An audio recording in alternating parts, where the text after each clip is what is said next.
su lugar, hermanos. La base bíblica del día de hoy se encuentra en Eclesiastés capítulo 1, versículos del 12 al 15. Sin embargo, para poder comprender mejor el pasaje, hemos leído desde el capítulo 1, versículo 12 y todo el capítulo número 2. Para los que nos escuchan en internet, les recomendamos que hagan la lectura completa desde el 1.12 hasta el 2.26. Muy bien, entonces voy a leer una vez más Eclesiastés 1. Ya me perdí. Eclesiastés 1 del 12 al 15. Dice: Yo, el predicador, fui rey sobre Israel en Jerusalén, y di mi corazón a inquirir y a buscar con sabiduría sobre todo lo que se hace debajo del cielo. Este penoso trabajo dio Dios a los hijos de los hombres para que se ocupen en él. Miré todas las obras que se hacen debajo del sol, y he aquí todo ello es vanidad y aflicción de espíritu. Lo torcido no se puede enderezar, y lo incompleto no puede contarse. Hemos puesto por título a la predicación del día de hoy: el experimento y la tragedia del predicador. Si ustedes de los que anotan, el título es El experimento y la tragedia del predicador. Quisiera comenzar con unas preguntas. ¿Qué propósito tiene nuestra existencia?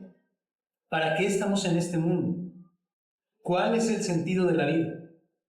Estoy seguro de que todos más de alguna vez nos hemos realizado estas preguntas. Y francamente hablando, quizá la mayoría no tiene una respuesta concreta, no tienen una respuesta bien definida. Y simplemente continuamos con la existencia tratando de conformarnos a una vida simple y sin cuestionamientos, ¿verdad? Una vida simple y sin cuestionarnos las cosas más profundas. Porque nosotros llegamos a creer o creemos que esa es una mejor manera de vivir. Vivimos más tranquilos sin cuestionarnos cosas tan profundas. Y aunque aparentemente nos conformamos sin dejar o dejando sin respuesta a estas preguntas, la realidad es que todos, si estamos vivos, lo hacemos por un propósito. Quizá no nos hemos dado cuenta, pero en realidad todos vivimos por un propósito. Y algunos tienen mejores propósitos que otros, desde luego. Por ejemplo, algunos tienen el propósito de sacar adelante a sus hijos, de formar una familia, de crecer en el trabajo, quizá de hacer alguna diferencia positiva en la sociedad, mientras que otros viven quizá por propósitos más egoístas, ¿verdad? Quizá su propósito es acumular riquezas, quizá su propósito es satisfacer sus propios deseos, dominar a otros, humillar a otros, tener más poder, tener más influencia sobre los demás. Pero creo que podemos afirmar, y creo que todos podemos estar de acuerdo, en que todos tienen un propósito para vivir. Y aquellos que no tienen un propósito para vivir, aquellos que no viven por un propósito, o bien terminan quitándose la vida, o bien terminan en una depresión severa, o bien terminan en la locura, ¿verdad? En situación de calle incluso. Entonces vemos que todos tienen un propósito para vivir.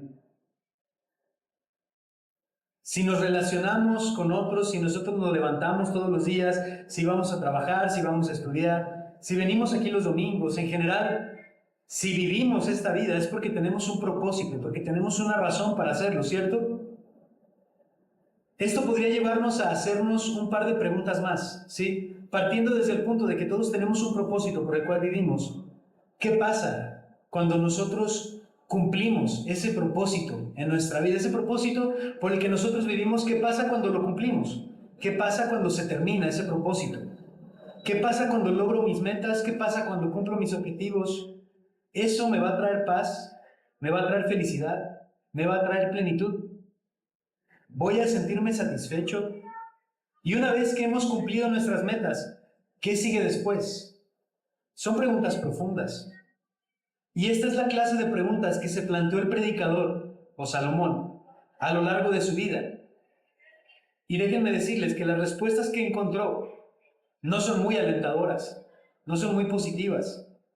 Encontramos a lo largo del libro de Eclesiastés que se refiere al trabajo que hacemos para alcanzar nuestras metas como un correr tras el viento, como un trabajo penoso, como vanidad de vanidades o como lo absurdo de lo absurdo, como decíamos en la predicación pasada. La realidad es que las metas de esta vida, cuando se alcanzan, solamente producen una satisfacción temporal. Algunos soñaban con casarse, ¿verdad? Algunos idealizaban el matrimonio y creían que alcanzar el matrimonio era lo mejor que les iba a pasar, solamente para años más tarde sorprenderse a sí mismos cansados del matrimonio.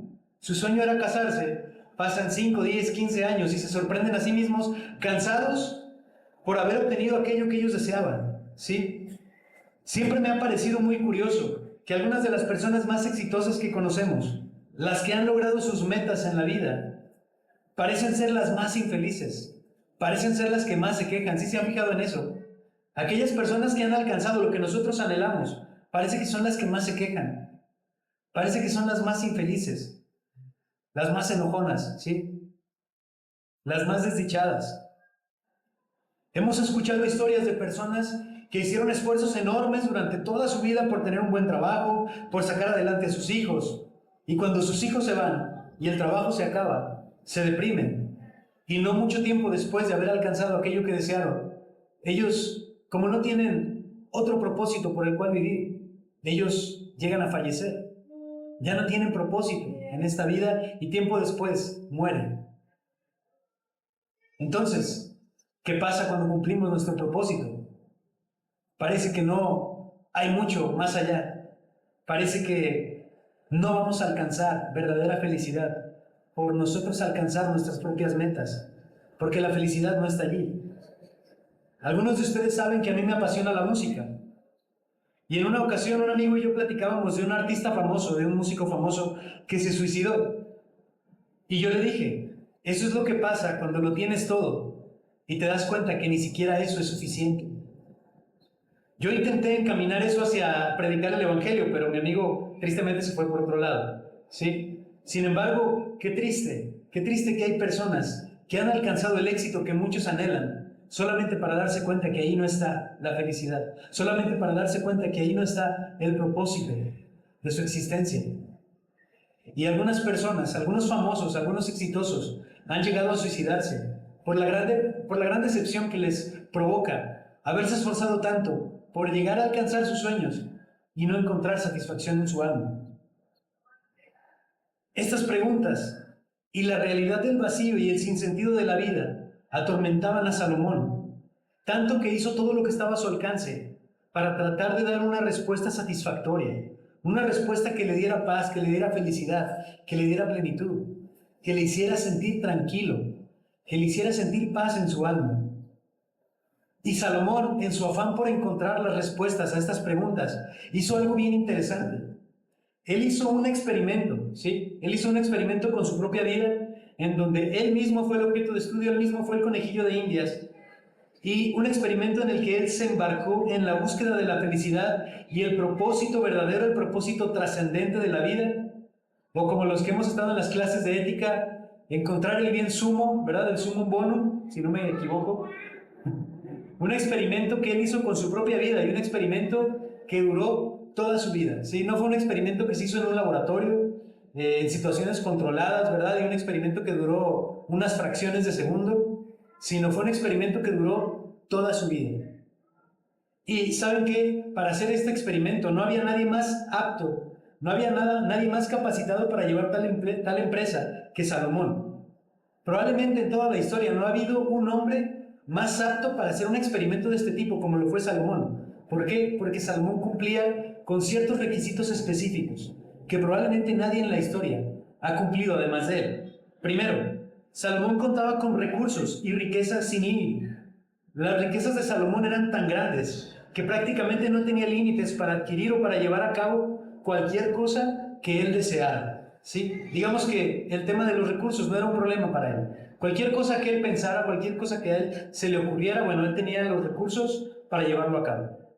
Entonces, Salomón tenía recursos y riquezas sin límite. En segundo lugar, Salomón tenía poder y autoridad. Tal vez hay muchas personas que tienen muchas riquezas, ¿verdad? Actualmente hay una lista, ¿verdad?, de las personas más ricas del mundo y seguramente todos ellos tienen riqueza para gastar en todo lo que quieran durante varias vidas, ¿sí? Pero la mayoría de ellos están sujetos a las autoridades. En cambio, Salomón, siendo el rey de Israel, gozaba de poder político para facilitar cualquier obra que se propusiera. Entonces, tenía riquezas y tenía autoridad, tenía poder político, ¿sí? Muy bien, quizá no todos los ricos en la actualidad tienen poder político, pero sí hay algunas personas en la actualidad que cuentan con riqueza y con mucho poder. De hecho, justo ahora estamos atravesando una crisis de seguridad en nuestro país, ¿verdad? Donde lo que está en control, perdón, donde lo que está en juego es quién tiene el control precisamente de la riqueza y del poder, de las posesiones y de la influencia. Eso es lo que está en juego. Pero dejando de lado al Señor Jesús por obvias razones, probablemente Salomón es el único ser humano en la historia que, aparte de riquezas sin límites y autoridad, contaba con sabiduría dada por Dios. Digo esto porque obviamente el Señor Jesús tiene todos los recursos, obviamente el Señor Jesús tiene toda la autoridad y obviamente el Señor Jesús tiene toda la sabiduría, pero Él es Dios, ¿sí? Entonces vamos a omitirlo y vamos a decir que no hay ninguna otra persona, no hay ningún otro ser humano tan apto para hacer este experimento como Salomón, porque Salomón, aparte de tener riquezas y tener autoridad, también tenía la sabiduría que le había sido dada por Dios. Usted recordará que Salomón pidió sabiduría al Señor y el Señor se la concedió. No solamente le dio sabiduría, sino que aparte le dio toda la riqueza y aparte le dio el poder político. Muy bien, entonces no había nadie más capacitado para hacer este experimento que Salomón. ¿Cuál fue este experimento y cuál fue su resultado? Salomón introduce en los versículos 12 al 15 el experimento que realizó y su resultado a manera de resumen. Sin embargo, él va a explicar los detalles de su investigación y va a explicar cómo llevó a cabo esta investigación, este experimento, en los versículos siguientes y hasta el final del capítulo 2. Entonces, este experimento se relata en estos versículos que ya leímos, versículos del 12 al 15. ¿Y cuál es este experimento? Voy a volver a leer versículos 12 y 13, si me pueden acompañar con su lista.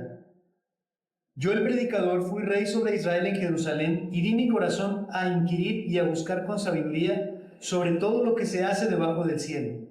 Este penoso trabajo dio Dios a los hijos de los hombres para que se ocupen en él.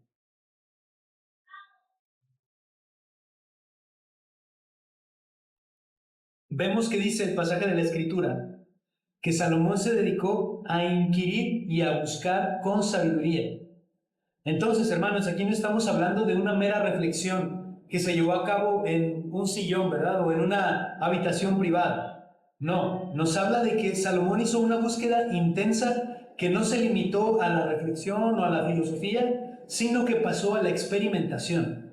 Pasó a la experimentación en su propia vida. Él experimentó en su propia vida todas estas cosas con el fin de encontrar el verdadero propósito de la vida. Y lo que Salomón examinó fue todo lo que se hace debajo del sol.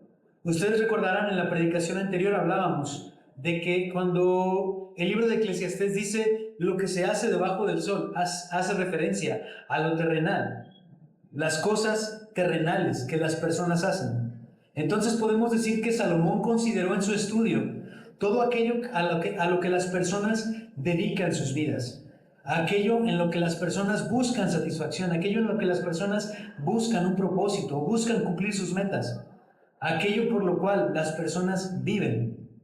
¿Y qué fue lo que encontró Salomón? Versículo 14. Voy a leer desde el 13, digamos en la parte B.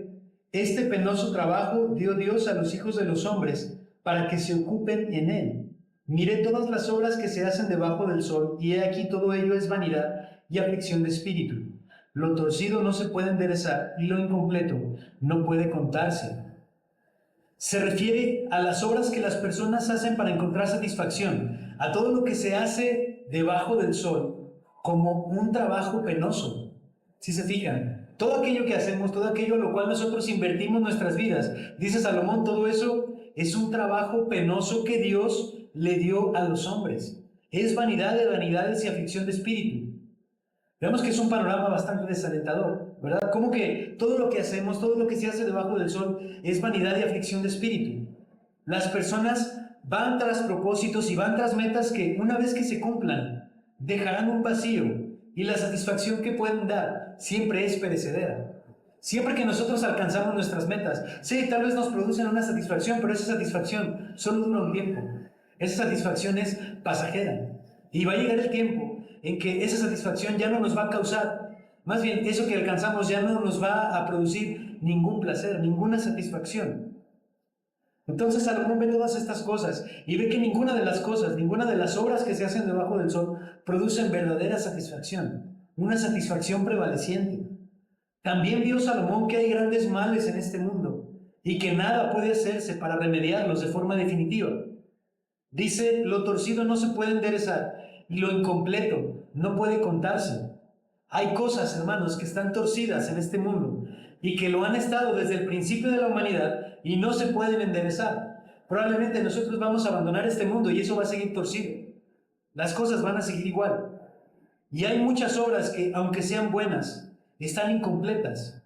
Se siente como que les falta algo o no cumplen su propósito de forma completa y definitiva. Ninguna obra buena que se hace debajo del sol cumple su propósito de forma definitiva. Está incompleto.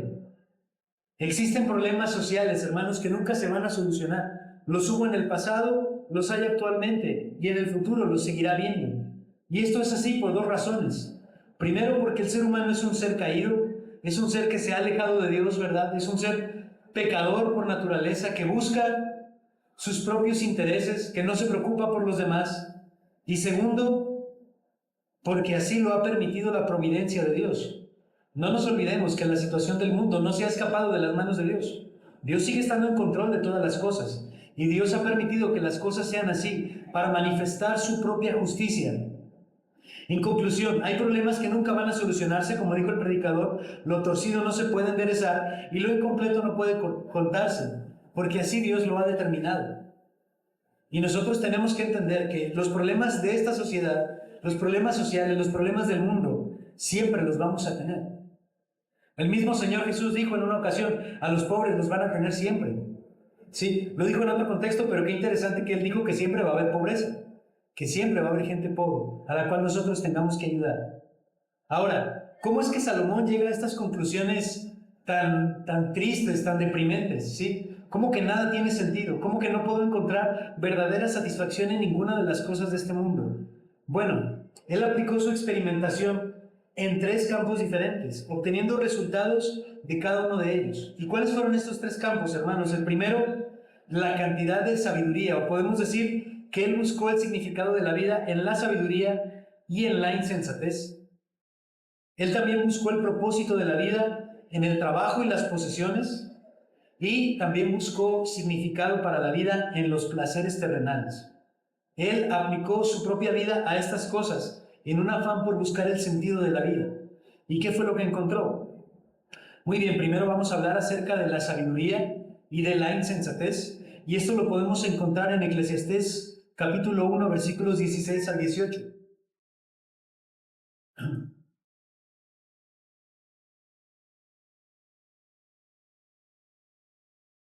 Voy a leer.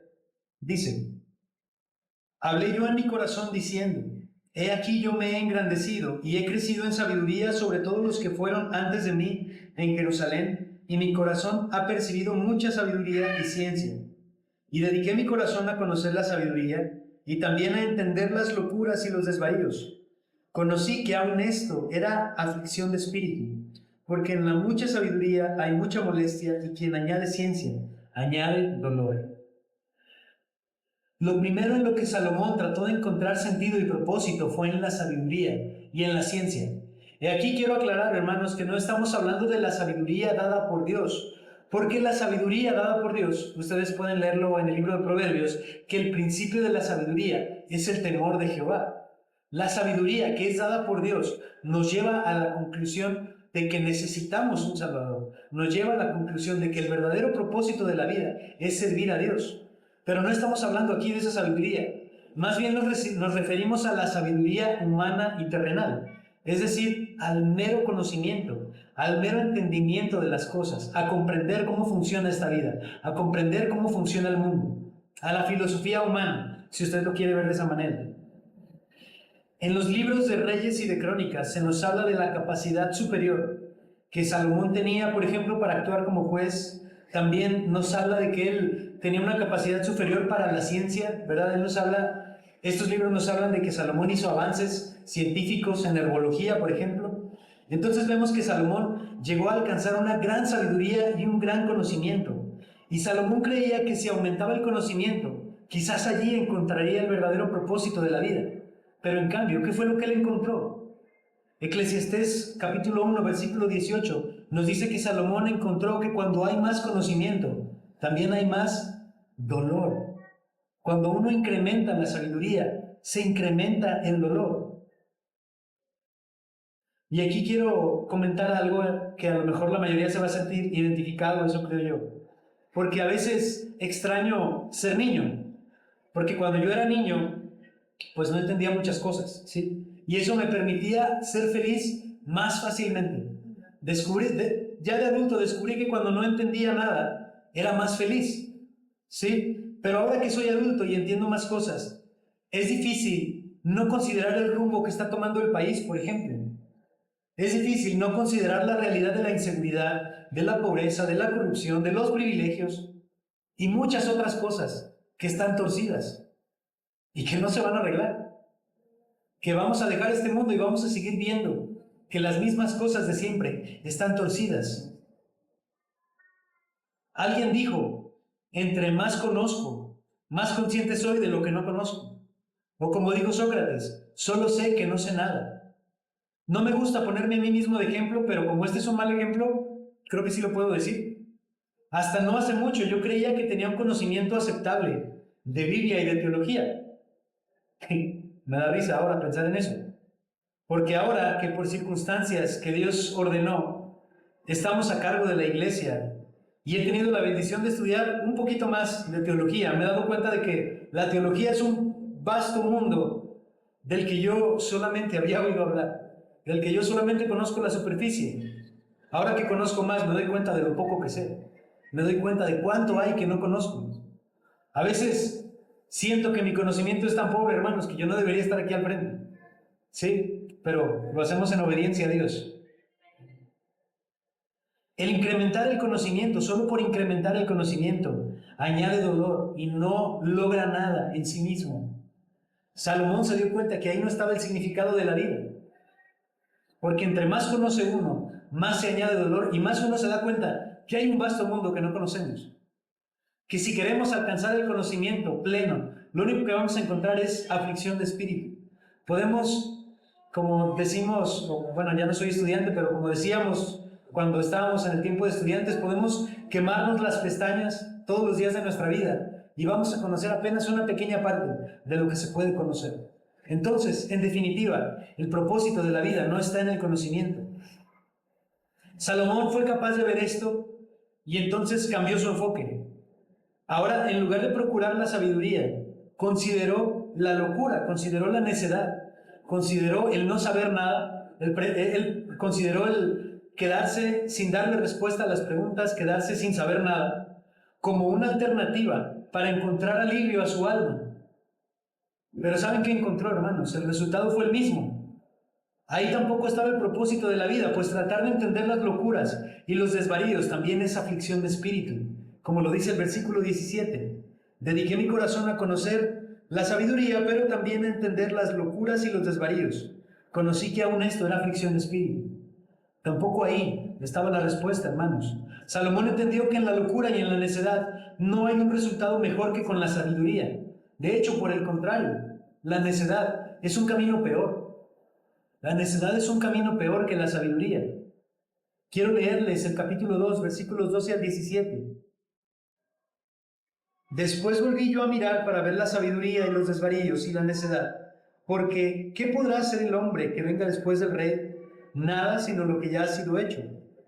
He visto que la sabiduría sobrepasa la necedad como la luz a las tinieblas.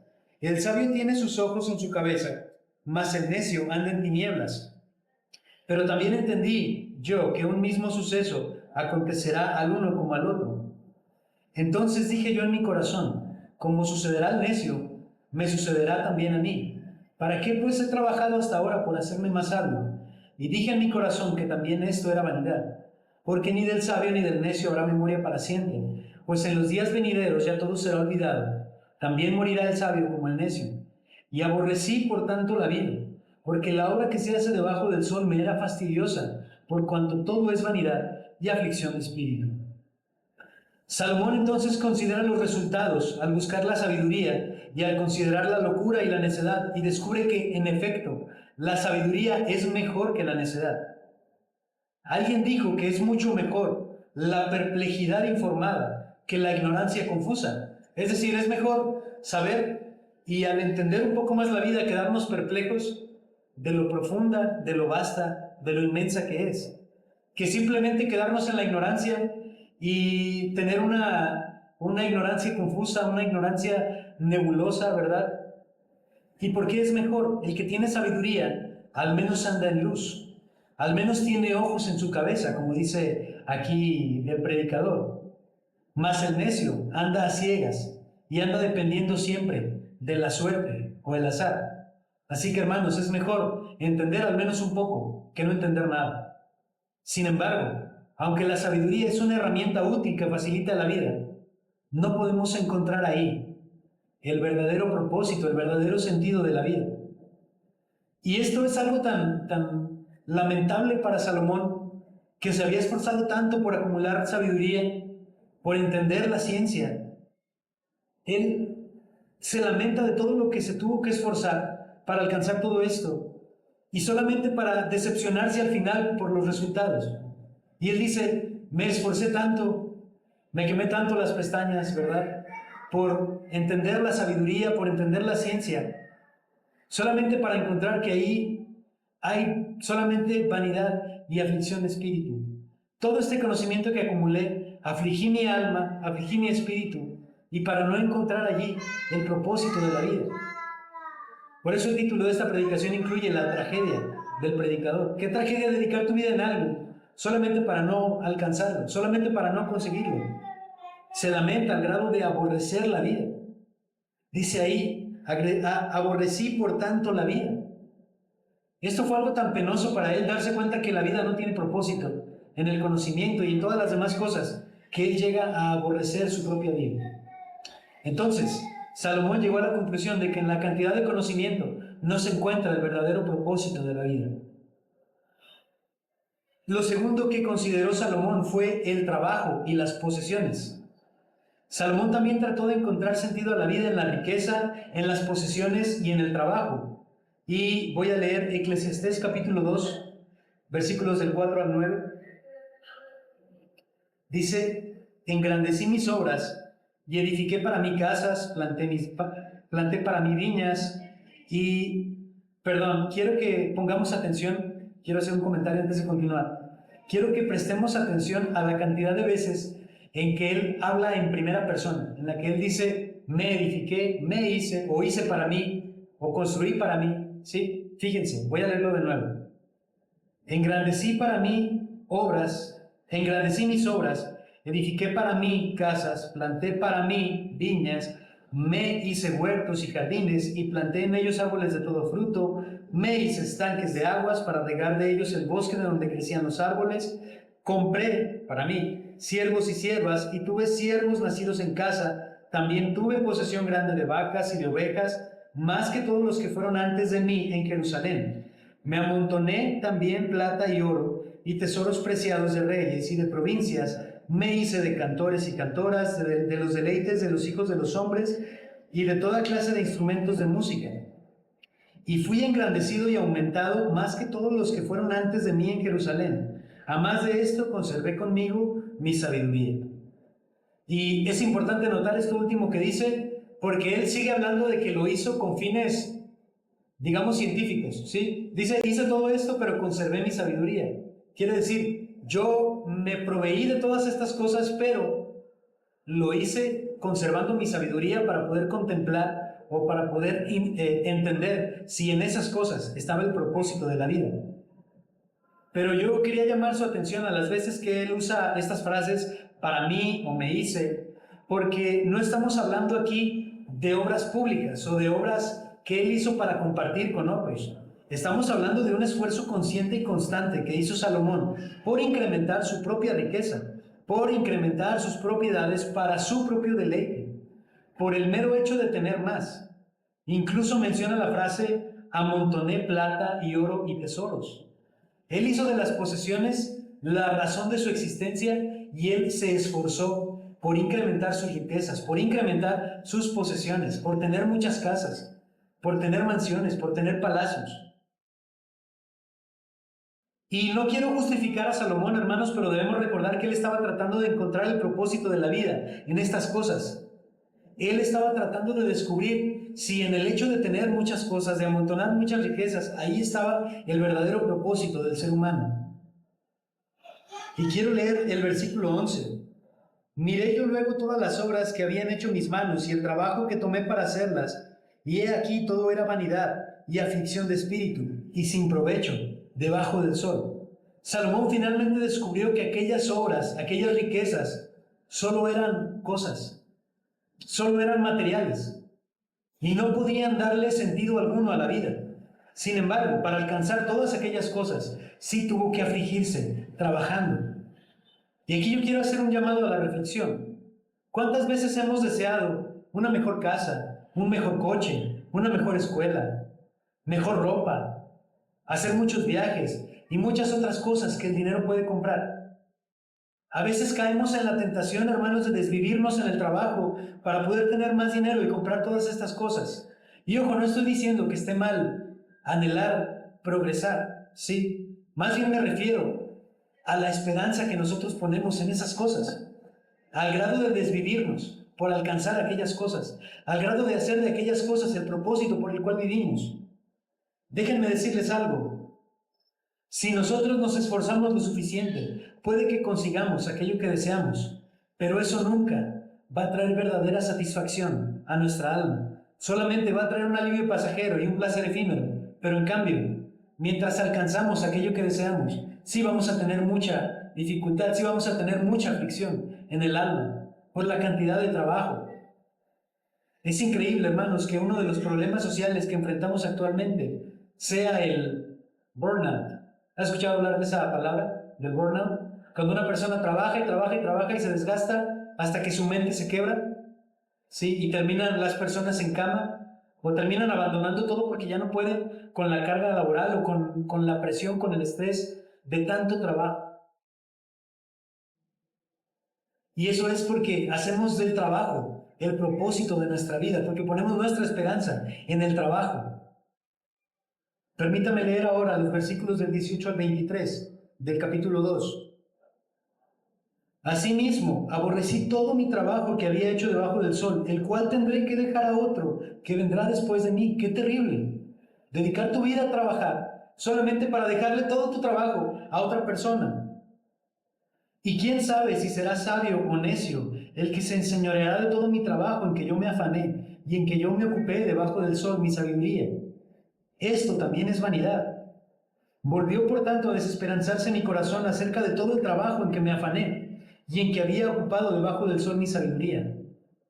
Que el hombre trabaje con sabiduría y con ciencia y con rectitud, y que haya de dar su hacienda a hombre que nunca trabajó en ello. También esto es vanidad y mal grande. Porque, ¿qué tiene el hombre de todo su trabajo y de la fatiga de su corazón con que se afana debajo del sol? Porque todos sus días no son sino dolores y sus trabajos molestias. Aún de noche su corazón no reposa. Esto también es vanidad. ¿Alguna vez les ha pasado a los que trabajamos que hay algún problema en el trabajo y nosotros hacemos mucho esfuerzo mental por tratar de resolver el problema y cuando nos vamos a dormir soñamos con el trabajo? Sí les ha pasado, a mí me ha pasado un par de veces. Entonces, imagínense, dice que nos esforzamos tanto en trabajar y trabajamos tanto que ni siquiera de noche tenemos reposo. De noche en nuestros sueños seguimos trabajando. La mente sigue, la ardillita, ¿verdad? Sigue dando vueltas, sigue tratando de encontrar o sigue tratando de alcanzar aquel objetivo en el trabajo. La búsqueda de tener muchas riquezas viene con una maldición adicional. No se van con uno cuando uno muere. Esas riquezas que con tanto esfuerzo se consiguieron van a terminar siendo disfrutadas por otros. Y se los adelanto, hay una alta probabilidad de que sean malgastadas, despilfarradas y finalmente perdidas. Que no sean aprovechadas, que no sean utilizadas para el propósito por el que uno las amontonó. Tanto desgastar el cuerpo, tanto desgastar la mente, tantos desvelos, tantas molestias trabajando, para que llegue otro y sin esfuerzo destruya lo que con tanto esfuerzo se construyó. ¡Qué terrible! Y yo les platicaba en la predicación pasada que eso fue exactamente lo que pasó con la vida de Salomón. Llegó su hijo y en unos meses dividió el reino y se quedó con la menor parte. Y otro rey se quedó con la mayor parte del reino. ¡Qué terrible! Que la vida gire en torno al trabajo y a las riquezas, hermanos, no es un buen negocio. Eso solamente va a traer vanidad y aflicción de espíritu. Como dice Salomón, es un correr tras el viento. Es como andar detrás del viento tratando de atraparlo o tratando de encontrar su origen. Es algo vano, es como dar golpes al aire. No debemos poner nuestra esperanza en las riquezas o en nuestro trabajo. Hay una tercera cosa que Salomón consideró, que fueron los placeres terrenales.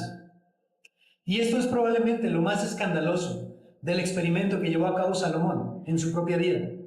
Además de buscar el propósito de la vida en la sabiduría o en la necedad, y en las propiedades, en las riquezas y en el trabajo, también buscó en los placeres que este mundo puede ofrecer. Cuando leía el comentario de Matthew Henry, que me fue de mucha ayuda en esta predicación, él decía que una vez que Salomón considera la sabiduría algo que probablemente solo él podía considerar realmente en ese momento, o en lugar de considerar el trabajo y las riquezas como el propósito de la vida, ahora cambia de enfoque y trata de buscar la sabiduría en algo a lo que la gran mayoría de los seres humanos tiene acceso, que es a los placeres de este mundo, a los placeres terrenales. Y quiero leer unos versículos. En el capítulo 2 voy a leer versículos 1 al 3. Dije yo en mi corazón: ven ahora, te probaré con alegría y gozarás de bienes. Mas he aquí, esto también era vanidad. A la risa dije: enloqueces. Y al placer: ¿de qué sirve esto? Propuse en mi corazón agasajar mi carne con vino, y que anduviese mi corazón en sabiduría, con retención de la necedad, hasta ver cuál fuese el bien de los hijos de los hombres, en el cual se ocupaban debajo del cielo todos los días de su vida. De nuevo, Salomón está haciendo un experimento hasta cierto punto controlado, porque lo que significan estos versículos es que él se va a entregar a los placeres de esta vida, pero sin perder su sabiduría. Es decir, va a seguir teniendo el enfoque de buscar con sabiduría el propósito de la vida en estas cosas, para ver si el hombre común puede encontrar el propósito de la vida en los placeres que puede ofrecer esta vida para el ser humano. Ahora voy a leer versículos 8 al 10. Me amontoné también plata y oro y tesoros preciados de reyes y de provincias. Y bueno, esto habla de las posesiones, pero quiero hacer énfasis en lo siguiente. Me hice de cantores y cantoras, de los deleites de los hijos de los hombres y de toda clase de instrumentos de música. Y quiero aquí detenerme un poco, porque en la actualidad casi cualquier persona puede tener acceso a un equipo de sonido, ¿verdad? A escuchar música, digamos. Pero en aquel entonces no había equipos de sonido. Si uno quería disfrutar de la música, tenía que contratar músicos. Entonces lo que él dice es que se hizo de cantores y cantoras para poder deleitarse a través de la música. Él está hablando de un lujo, ¿sí? Él está hablando de que se hizo de lujos. Continúo leyendo.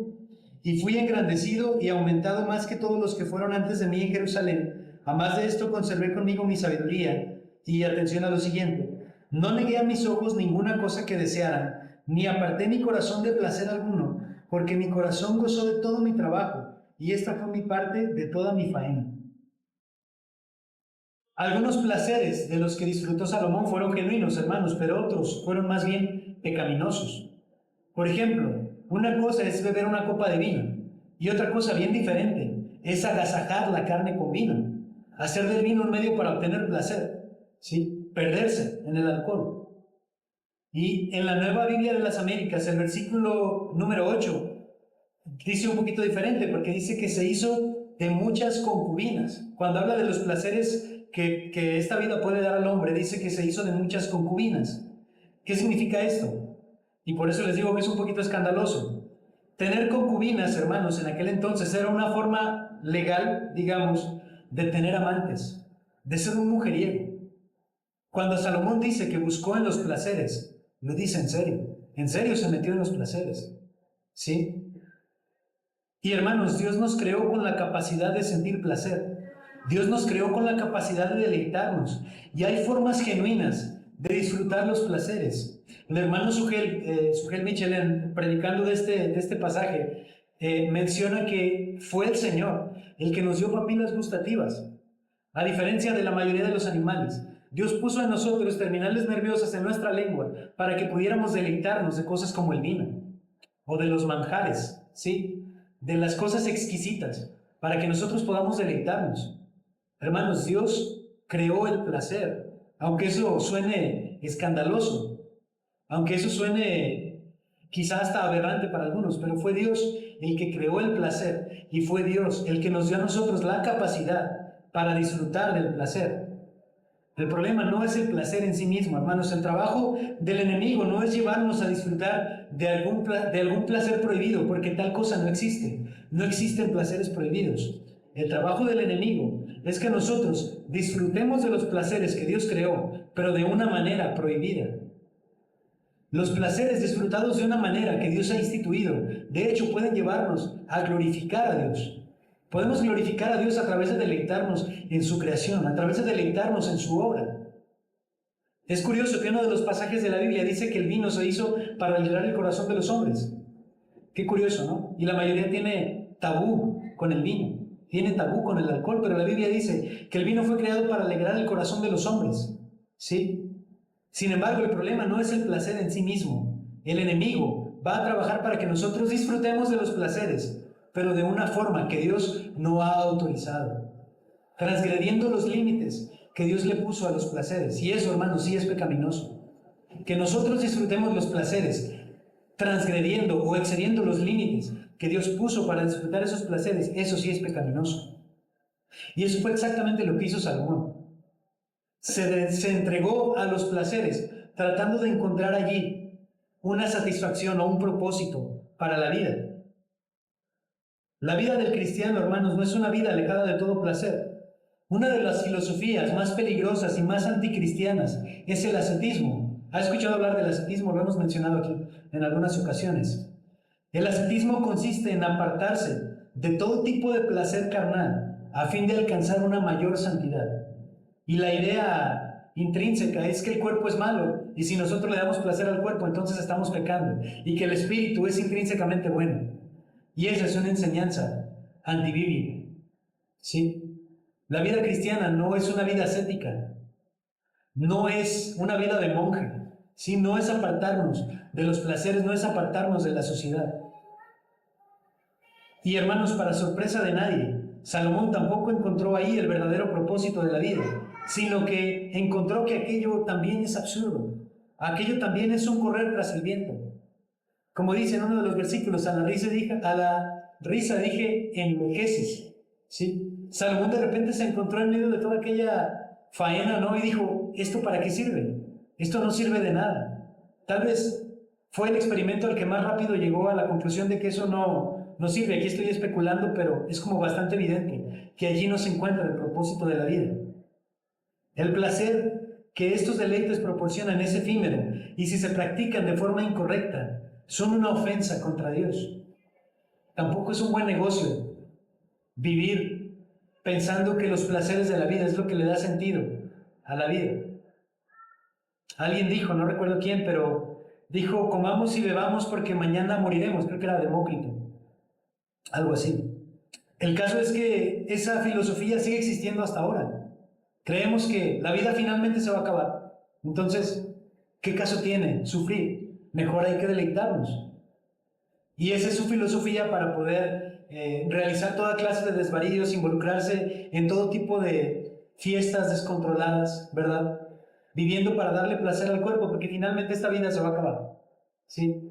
Como dice un cantante, vivimos un ratito nada más, ¿verdad? Y hermanos, ahí no se encuentra el propósito de la vida. Ahí no se encuentra el propósito de la vida. Ahora, Salomón considera todas estas cosas. ¿Y cuál es la conclusión a la que él llega?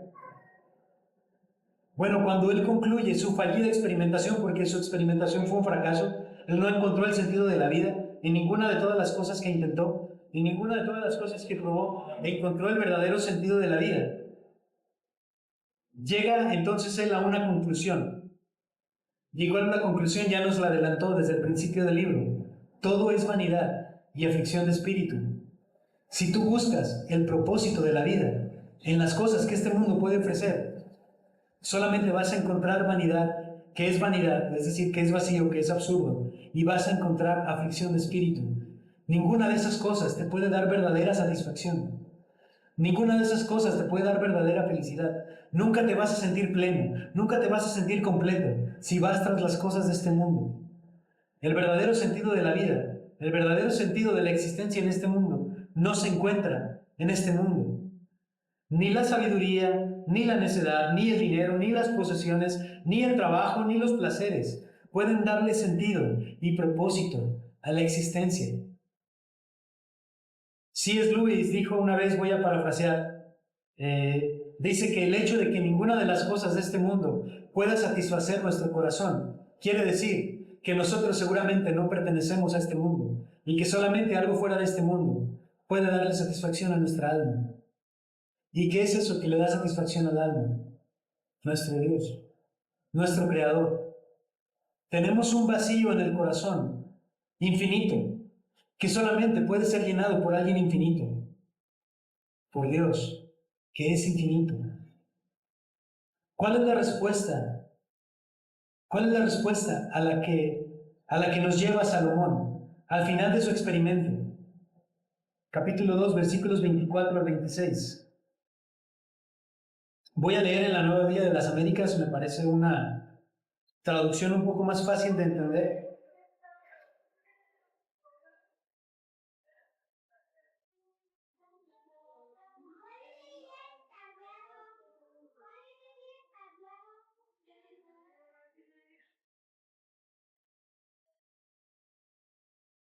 Eclesiastés 2, 24 al 26, Nueva Biblia de las Américas. No hay nada mejor para el hombre que comer y beber y decirse que su trabajo es bueno. Yo he visto que también esto es de la mano de Dios. Porque ¿quién comerá y quién se alegrará sin él? Porque a la persona que le agrada, él le ha dado sabiduría y conocimiento y gozo, pero al pecador le ha dado la tarea de recoger y amontonar para dárselo al que agrada a Dios. Esto también es vanidad y correr tras el viento. Hermanos, el verdadero propósito de esta vida es vivirla para agradar a Dios. Y voy a repetirlo de nuevo. El verdadero propósito de esta vida es vivirla para agradar a Dios. Las cosas terrenales por sí mismas no pueden proveer satisfacción, pero eso no significa, hermanos, que no podemos obtener alguna satisfacción de ellas. Si vivimos para agradar a Dios, si practicamos la sabiduría, si practicamos el trabajo, si tenemos posesiones, si disfrutamos de los placeres, pero lo hacemos para dar gloria a Dios, si lo hacemos para agradar a Dios, entonces esas cosas sí nos producen satisfacción. ¿Quieres tener satisfacción en tu trabajo? Entrégaselo a Dios, hazlo para Dios. ¿Quieres tener satisfacción en tus cosas que tienes? Entonces entrégaselas a Dios. Si tú sientes que Dios te ha dado poco, entonces aprende a agradecerle y a conformarte con lo que tienes. Porque como dice este pasaje, eso también es de la mano de Dios. Dios no solamente nos da las cosas que tenemos, nos da la capacidad para disfrutar las cosas que tenemos. Qué triste, hermano, sería amontonar todas las riquezas de este mundo y que Dios no nos diera la capacidad para disfrutarlas. Qué terrible. En cambio, si nosotros tenemos aparentemente poco, pero es Dios el que nos da la capacidad para disfrutar eso poco que tenemos, entonces, hermanos, vamos a ser las personas más felices de este mundo, incluso con lo que tenemos. Por eso tenemos que aprender a contentarnos y por eso, como dice aquí el pasaje, no hay nada mejor para el hombre que comer y beber, es decir, disfrutar de los placeres, si lo pueden ver, vivir esta vida disfrutando de la vida y decirse que su trabajo es bueno, es decir, conformarnos y contentarnos con el trabajo que tenemos, con las posesiones que tenemos, porque esto es de la mano de Dios. Y esta es la clave, hermanos, para entender el libro de Eclesiastés. Que ninguna cosa de este mundo en sí misma puede darnos satisfacción, si no es Dios mismo el que nos da la capacidad para disfrutar aquellas cosas. Solamente Dios puede darnos la verdadera felicidad, la verdadera plenitud, sea que tengamos poco o mucho, sea que tengamos autoridad o no tengamos nada, sea que seamos muy sabios o que tengamos un poco de conocimiento, es Dios el que le da verdadero sentido y propósito a la vida. Por tanto, hermanos, en lugar de añorar aquello que no tenemos, agradezcamos a Dios y démosle gloria por aquello que sí tenemos. Y pidámosle a Dios que nos permita disfrutar aquello que nos ha dado, porque el disfrutar de las cosas que tenemos es dado por la mano de Dios. Otra cosa bien interesante es cómo termina el pasaje. Dice que Dios hace que todos los que no le agradan trabajen para dar la bendición a aquellos que sí le agradan. Esto no significa que nosotros vamos a ser los más ricos, los más prósperos. Significa que Dios tiene este mundo en funcionamiento a través de todas estas cosas para cuidarnos a nosotros, para darnos a nosotros, para que nosotros vivamos en esta vida y para que nosotros seamos los más dichosos cuando vivimos para agradar verdaderamente a Dios. Y por eso aquí quiero hacer una invitación para todos aquellos que no han decidido entregar su vida al Señor, que no han decidido entregar su vida a Cristo, porque solamente Cristo puede darle verdadero significado y verdadero propósito a la vida. Si no vivimos para agradar al Señor, si no vivimos para darle gloria a Él a través de todo lo que hacemos, entonces, se los adelanto, ni todas las posesiones de este mundo van a ser suficientes. Yo les hablaba de un artista que, siendo famoso internacional, teniendo toda la riqueza que puede desear, se suicidó. Y no es uno solo, son muchos los que, habiendo alcanzado la cima del éxito, se dan cuenta que ni siquiera eso es suficiente para llenar el vacío de su corazón. Pero solamente Cristo, que es Dios mismo, que es infinito, puede llenar el vacío infinito que tenemos en el corazón y puede darle verdadero significado y verdadero propósito a nuestra vida. Amén. Vamos a orar.